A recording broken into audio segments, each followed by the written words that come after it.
My name is Brianna McPhee and I'm a project officer for Riverine Plains. We're based in Mulwala. As part of the larger project, the trials I'm looking at include early sowing, and this farm is slightly different to another one that we're looking at. We've got sort of 3 different paddock comparisons. Not only do we have early sowing in dryland, we've also got early sowing in irrigated, and then looking at that dryland at a standard sowing. So we've sort of got a few different stories to tell here, which is nice. So to understand success with early sowing, we're taking some soil tests as well as yield measurements. And the key parts of the soil test will include soil carbon levels, soil nitrogen levels and overall water holding capacity. And as I mentioned, this farm will be quite interesting to see the difference between the 3 different styles of paddocks we've got here. My name's Sam Kellock.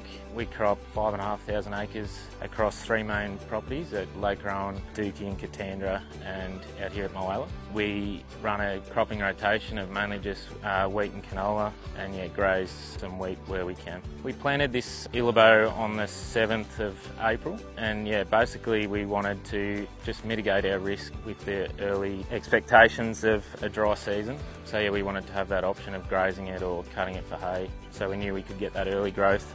So we got the Illabo next to the Scepter. The Scepter was sown roughly a month later. The main differences really were just early growth rates. The season was so wet at the start that the Illabo got away pretty quick and had a lot of bulk there. The Scepter has now obviously caught up to it, better shorter season, but overall both very similar. With the Illabo, it took off straight away. We had some warm weather at the start there and plenty of moisture, so we had plenty of bulk there, and it did get a little bit of disease in there, which was a little bit hard to handle being so wet, but we're able to get on top of that with a couple of applications of fungicides. We've been sowing a bit of early wheat for the last couple of seasons now. We've seen some pretty good results with the Illabo. We'll probably continue to do it into the future. There's 25 hectares there of some flood irrigation with the Illabo, of which we did flood it early on in the season, which really caught us unstuck. We had some really bad waterlogging issues, which will really have a big effect on the yield. The main thing that I'll take out of it is how much moisture an earlier sown crop has sucked out of the ground. It'll be interesting to see the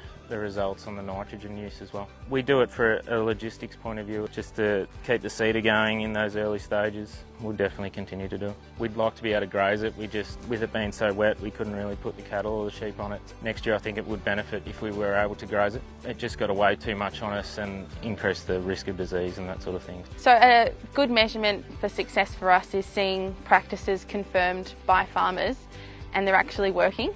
And then neighbours or other farmers across the region will see that practice is working for that farmer who might have a similar operation, and then might try that practice in one of their paddocks and see how it works for them. So we're really excited to have these 2 demonstration farms with farmers who are really enjoying and seeing the benefits of these practices.